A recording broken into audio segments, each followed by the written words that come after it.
ఇప్పుడు నేను చెప్పబోతున్న వార్త కొంచెం కఠినంగా ఉండొచ్చు, సున్నిత మనసులు కలవరపడొచ్చు, జాగ్రత్తలు తీసుకోవాలని ఆర్టీవీ మీకు సూచిస్తుంది. Viewers description is advised.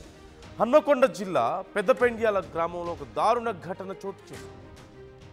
కుటుంబ తగాదాల నేపథ్యంలో ఒక మహిళని తన అక్రమ సంబంధం గురించి ప్రశ్నించినందుకు తన పిల్లలతో కలిసి ఆ భర్తని అత్యంత దారుణంగా ప్రాణాలు తీసింది. ఈ ఘటన హన్మకొండ జిల్లా పెద్దపెండ్యాల గ్రామంలో చోటు చేసుకుంది. కుటుంబ తగాదాలతో భర్త ప్రాణాలు తీసింది భార్య. తండ్రి ప్రాణాలు తీసేందుకు తల్లికి సొంత పిల్లలే సహకరించారు. ప్రేమ పెళ్లి చేసుకున్నారు అశోక్, లక్ష్మి. వీరికి 4 పిల్లలు. అయితే లక్ష్మికి వివాహేతర సంబంధం ఉందని బంధువులు ఆరోపిస్తూ వస్తున్నారు. ఈ విషయంపై అశోక్ నిలదీశాడు. అయితే తనను నిలదీశాడన్న కోపంతో, తనను అనుమానించాడు, తనని అక్రమ సంబంధం గురించి నిలదీశాడన్న కోపంతో ఆ మహిళ ఆ భర్త మీద కోపం పెంచుకొని ఆ సందర్భంలో వారిద్దరి మధ్య గొడవ జరిగింది. ఆ గొడవ ముదరడంతో చివరికి కోపం ఎక్కువైపోయి లక్ష్మి అశోక్ ప్రాణాలు తీసేందుకు నిర్ణయం తీసుకుంది. లక్ష్మికి తన పిల్లలే దగ్గరుండి హెల్ప్ చేశారు తండ్రి ప్రాణాలు తీయడానికి. ప్రస్తుతం పోలీసుల అదుపులో తల్లితో పాటు 4 పిల్లలు కూడా ఉన్నట్లుగా తెలుస్తోంది. ఒకసారి ఆ విజువల్లో మనం చూడొచ్చు. ఆ ఇంటి దగ్గర భర్త ప్రాణాలు భార్య, అది కూడా పిల్లల సహాయంతో తీసిన తర్వాత ఆ ప్రాంతం అంతా ఎంత భయాందోళనలో ఉందో మనం చూస్తున్నాం. అందులోనూ వారిద్దరిది ప్రేమ వివాహంగా తెలుస్తోంది. అశోక్ అలాగే లక్ష్మిది 4 పిల్లలు వాళ్ళకి. అయితే అక్రమ సంబంధం ఉంది అంటూ బంధువులు ఆరోపిస్తూ వస్తున్నారు లక్ష్మికి. ఆ అక్రమ సంబంధం గురించి ప్రశ్నించే సందర్భంలో ఇద్దరి మధ్య గొడవ పెరిగి చివరికి లక్ష్మి అశోక్ ప్రాణాలు తీసింది సొంత పిల్లల సపోర్టుతో. అది కూడా అంటే కన్న తండ్రి ప్రాణాలు తీయడానికి తన పిల్లలే హెల్ప్ చేశారు, అది కూడా తల్లికి. ప్రస్తుతం అక్కడ ఒకసారి మనం చూడొచ్చు ఎంత ప్యానిక్ ఉందో సిచ్యువేషన్, ఎంత భయానకంగా ఉందనేది మనం చూస్తున్నాం. ప్రశాంతంగా ఉన్నటువంటి ఆ ప్రాంతంలో ఒక్కసారిగా పోలీస్ వాహనాల సైరన్లు, అంబులెన్స్ సైరన్లు, ఎక్కడ చూసినా సరే ఒక రకమైనటువంటి ఘోష కనిపిస్తుంది మనకు. అక్కడ భయంతో ఉన్నారు అక్కడ ప్రజలందరూ కూడా. ఈ దారుణాన్ని జీర్ణించుకోలేకపోతున్నారు. ఇప్పటికే లక్ష్మిని పోలీసులు అదుపులోకి తీసుకున్నట్లుగా తెలుస్తుంది. అలాగే పిల్లలు కూడా అదుపులోకి తీసుకున్నారు. డీటెయిల్స్ తెలుసుకునే ప్రయత్నం చేద్దాం. వెంకటరత్నం జాయిన్ అవుతున్నారు మా ప్రతినిధి. ఘటనా స్థలం నుంచి వెంకటరత్నం జాయిన్ అవుతున్నారు మనతో. వెంకటరత్నం, ప్రజెంట్ అక్కడ కండిషన్ ఏంటి? అసలు ఏ విషయంలో గొడవ మొదలై, అంటే మనకు అందుతున్నటువంటి సమాచారం ప్రకారం ఒక అక్రమ సంబంధానికి సంబంధించి ప్రశ్నించాడు అనేది తెలుస్తోంది. But what exactly happened there? ఏం జరిగింది? ఎలా పిల్లలు సహకరించడం ఏంటి తల్లికి తండ్రి ప్రాణాలు తీయడానికి? వాళ్ళ కుటుంబ సభ్యుల పరిస్థితి ఏంటి? వాళ్ళు ఏమంటున్నారు అసలు? నందు, ఇక్కడ గమనించాల్సినటువంటి అవసరం ఏంటంటే ఇప్పుడు ఈ 4 పిల్లలు ఇక్కడ తన అశోకు అలాగే యాదలక్ష్మి ఇద్దరు భార్యాభర్తలు. తను కూడా ఏంటంటే ప్రేమ వివాహం చేసుకున్నాడు. ఎంగేజ్మెంట్ అయినటువంటి ఒక అమ్మాయిని కూడా తను తీసుకొచ్చి ప్రేమ వివాహం చేసుకొని ఎంతో జీవితంలో కలలు కానీ 4 పిల్లలకు కూడా జన్మనిచ్చారు. పెద్ద పాప 10 సంవత్సరాలు ఉంటుంది. తర్వాత మిగిలినటువంటి వాళ్ళందరూ ఆమె కంటే చిన్న పిల్లలు.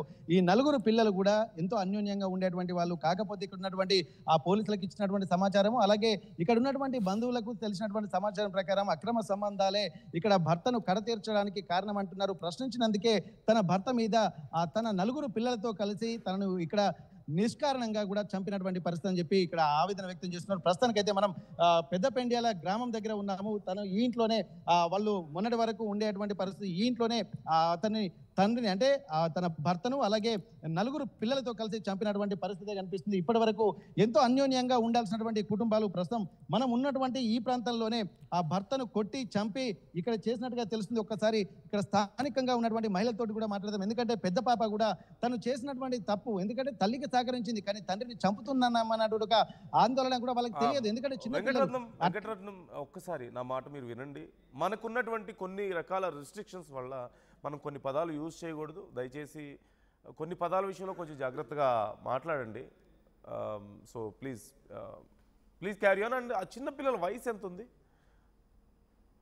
ఓకే, అయితే ఇక్కడ మనం గమనించాల్సింది నందు, ఇక్కడ ఒక్కసారి వాళ్ళ బంధువులతో కూడా మనం మాట్లాడేటువంటి ప్రయత్నం చేద్దాం. చుట్టుపక్కల ఉన్నటువంటి నేపథ్యంలో తన కూతురు కూడా వెళ్ళి చుట్టుపక్కల ఉన్నటువంటి వాళ్లకు జరిగినటువంటి విషయాన్ని చెప్పింది. ఏం చెప్పింది, ఏం జరిగింది సంఘటన, అసలు దీనికి కారణం ఏందనేది కూడా వారి మాటల్లోనే విందాం. ఎందుకంటే పక్కనే ఉన్నటువంటి వాళ్ళ ఇంటికి వెళ్ళి పెద్ద కూతురు వెళ్ళి భయాందోళనతో ఇంట్లో జరిగినటువంటి గొడవలకు సంబంధించినటువంటి విషయాలు చెప్పింది. ఒక్కసారి ఆ బంధువులు కూడా మనతో ఉన్నారు, చుట్టుపక్కల వాళ్ళు. అసలు ఏం జరిగిందమ్మా, మీకు ఆ పెద్ద పాప వచ్చి మీకు ఏం చెప్పింది అసలు?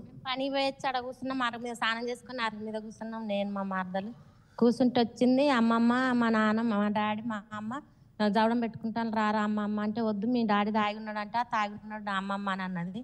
అనగానే మీ డాడీ మమ్మల్ని తిడతాడు, మేము రామని మా మరదలు అన్నది. అన్న తర్వాత లేదమ్మమ్మ మా డాడీని మేమే చంపేసినాం మా అమ్మమ్మ అంటే, నేను లేచి అదే ఎందుకు ఎలా అని చంపేందుకు చంపినలే, ఏమిటికి చంపినలే అని నేను లేవగానే, కాదు నాన్నమ్మ మేమే ఊరేసి మేము 5 చంపినాం నానమ్మ అని అన్నది. అన్న తర్వాత మేము వచ్చే వరకు శవం పడి ఉన్నది. మేము వచ్చే వరకు 2 అబ్బాయిలు ఉన్నారు. ఇక కాసేపు దాన్ని ఇసుతో ఒప్పడు ఏం పుట్టింది ఎలా అంటే, నీకేం ఏమొచ్చిందే, పోయినా ఉంచుకున్నంతోనే సచ్చింది, వాళ్ళకి గొడవ కాదు. వాడు పోయిన సంవత్సరం పోయిండు, 1 జనవరికి వచ్చిండు. ఇక మళ్ళీ మొన్న వచ్చి వాటికి 8 రోజులు 7 దినం వచ్చిండు. వాడు లంజమ్మలతో వాడు దానికి ఉంటేనే చంపింది, దానికి ఏం లొల్లు లేవు గొడవలు లేవు, వాడు అట్టనే ఉంటాడు. మేము ఎప్పుడు లొల్లి పెట్టుకున్నా నేను మా తమ్మినోళ్ళే మేము దగ్గర దిస్తాం, వాళ్ళని గద్ద రాస్తాం, ఏదైనా చేస్తాము. కానీ గొడవ రాలే. రాత్రి నేను కూర్చున్న బయట మేము పండుకునే వరకు 12 అవుతుంది, 11 అవుతుంది, 12 అవుతుంది. కానీ గొడవలు ఉంటే మన లోళ్ళు చప్పడిని వస్తే మేము వచ్చి అయితే గద్ద రాయిస్తాము. దానికైతే భార్య భర్తలతోటి కాదు, ఏ తల్లి అయినా ఏ అక్క అయినా భర్తే కానీ తాగకపోని మన పిల్లల కోసం అన్న ఆడిది బతక నేర్చుకోవాలి. ఏ ఊళ్ళోనైనా ఏ చరిత్ర ఉన్నది ఆడళ్ళకే వస్తుంది, ఒక ఈ లొల్లులు జంతువులకు రావు, మనకే వస్తుంది. మనం పుట్టింది ఎందుకు, మన పిల్లల కోసం, మన సంసారం కోసం, మన భర్తల కోసం మనం సంపాదించుకున్నాడు. మన తిండి మనకు తిండి ఎక్కువైతే 2 రోజులు తినకండి, ఎందుకంటే దానికి కొవ్వన్నది అరుగుతుంది, దానికి ఏర్పడకుంటున్నది. అది 4గురిని అన్నది కన్న పిల్లల లెక్క లేనేలేదు. సరే దాని మొగడు వదిలిపెట్టిపోయినా మేము ఏమనలే, మేము చూసినాం కానీ మేము ఏమనకపోయేది. ఎవరు బతుకు వాళ్ళు బతరు, మనకు అంత అవసరం ఏమున్నది, మన కుటుంబం ఏందో మనం చూసుకోవాలని ఉన్నది. కానీ సరే, కానీ ఇది ఒక్కసారి ఎక్కడనైనా ఏ ప్రపంచంలోనైనా ఏ దేశంలోనైనా ఏ తల్లి ఇట్లాంటి పనులు చేయకండి. భర్తను చంపుకుంటే మాత్రం దానికి విలువ ఉండదు, వాల్యూ ఉండదు. మనం భర్తను చంపుకొని అట్టేడిపోతే ఇది సంసారి కాదురా, ఇది ఇట్లా చెప్తున్నా దాని భర్త చచ్చిపోయాడు అని మనకి ఇచ్చే మర్యాద సుట్టే వాళ్ళు ఏర్తాలులారా. మీరు ఇక్కడనే కాదు ఎక్కడైనా ఏ దేశాన్నైనా పిల్లలతో అయినా మొగనితో అయినా సుఖపడే టైంకి సుఖపడతాం, కష్టపడే టైంకి కష్టపడతాం. కానీ కష్టపడి సాధించాలి, మొగన్ని చంపొద్దు, ఎల్లగొట్టాలి.